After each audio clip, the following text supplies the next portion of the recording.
مساء الفل. انا احمد كريم جاي كالعاده اصيح على اللي بيحصل في مانشستر يونايتد.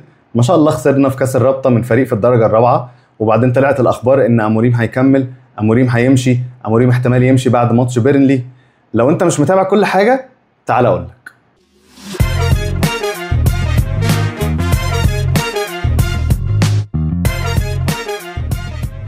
تقريبا كده اموريم اتجنن. اموريم بعد الخساره بضربات الجزاء في ماتش كاس الرابطه قدام فريق من الدرجه الرابعه، طلع بعد الماتش قال اللعيبه قالت كلمتها بصوت عالي تلميحا انه غالبا اتباع. طلعت بقى اخبار بعد الماتش ان اموريم هيمشي ليله الماتش او يمكن الصبح. بعدها طلع خبر تاني اموريم قاعد لغايه ماتش بيرنلي هيلعب وبعد كده يتم اقالته او هو اللي هيستقيل. الاخبار دي كانت مدعومه بتصريحاته اللي بعد الماتش ان لازم حاجه تتغير، وانت اكيد مش هتغير 22 لعيب فهتغير المدرب اكيد، يعني الناس كلها فهمت كده. لما اتسال بقى في المؤتمر الصحفي اللي قبل ماتش بيرنلي عن اللي قاله يوم الاربعاء، ضحك وطلع قال بصراحه اي ماتش احنا خسرناه او اي ماتش هنخسره في المستقبل هتلاقوني بعمل كده. هو انت عايزنا نخسر ماتش زي ده في المستقبل؟ انا اكيد عارف ان هو يقصد ان الكرة فيها مكسب وخساره، واكيد الفريق ممكن يتعرض لخسائر بعد كده. طلع قال ان هي دي طريقتي اللي انا بعمل بيها الحاجات. انا ممكن مش كل الناس تحب طريقتي، ولكن انا احيانا بحب لعيبتي، احيانا بكره لعيبتي، احيانا هطلع دافع عن اللعيبه، بس هي دي طريقتي واذا كان عاجبكم. كمل كلامه وقال ان اللي انا قلته ده عشان كنت متعصب من اللي شفته في الماتش، واكيد انا عارف ان في ناس عندهم خبره اكتر مني عايزين ان انا اتكلم في الميديا بطريقه احسن من كده. وفي نهايه الاجابه على السؤال قال ان احنا كنا عاملين بري سيزون كويس وكنا بنأدي كويس ولعبنا نص ساعه وحشين قدام فولهام، فما كانش المفروض نشوف الاداء اللي احنا شفناه النهارده ده. بكره عندنا ماتش مع بيرنلي واحنا مركزين فيه وعايزين نكسب.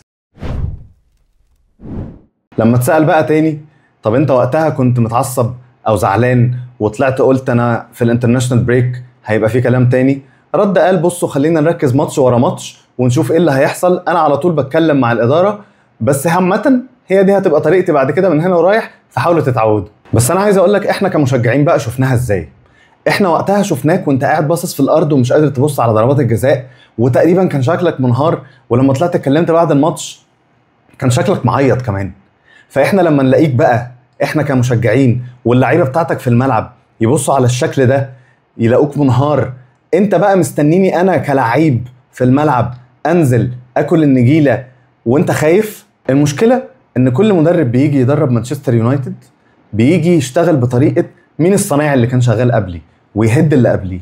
ماشي، انت ليك عندك طريقتك مختلفه وعايز تطبقها وما كانتش موجوده اصلا في النادي قبل كده، لكن واضح ان اللعيبه لسه مش عارفين يتعودوا على الطريقه بتاعتك.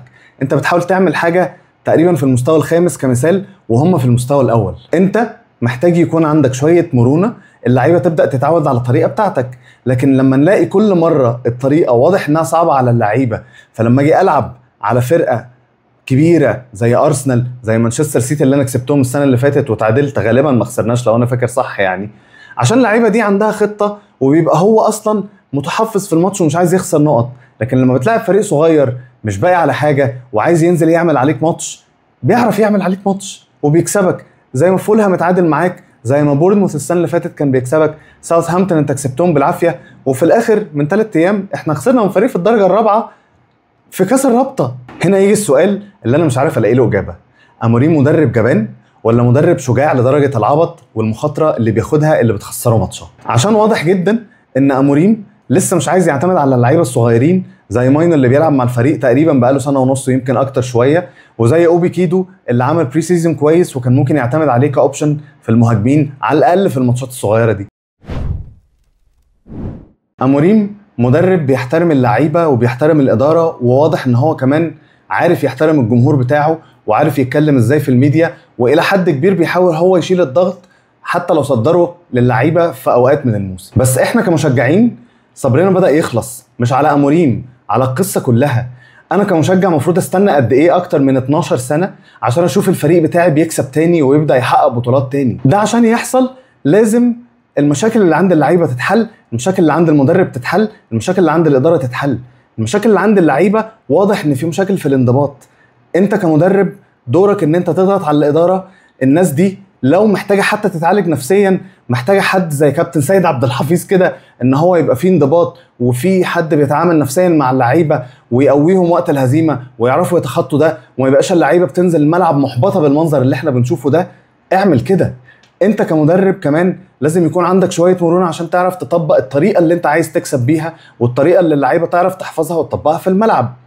انت لحد دلوقتي عارف تاخد اللي انت عايزه من الاداره، تمام، لكن في نفس الوقت طلباتك من الاداره لازم تفضل تتنفذ على اللونج تيرم. انا كمشجع مش قصتي بقى بصراحه انت هتصلح في اللعيبه ولا في انضباط اللعيبه، ولا انت هتروح تشتري جديد، ولا انت عندك مشاكل مع الاداره، ولا انت اصلا هتطبق الطريقه بتاعتك ازاي. انا كمشجع يا معلم انا عايز اكسب.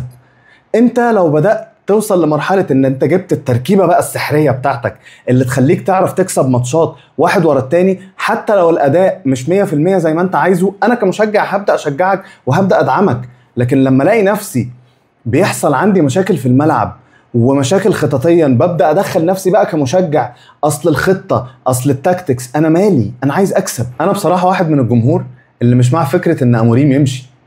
مش هنفضل كل شويه نقول المدرب فيه مشكله، لازم حد ياخد الفرصه كامله عشان اصلا نعرف نحكم هو مدرب كويس ولا وحش.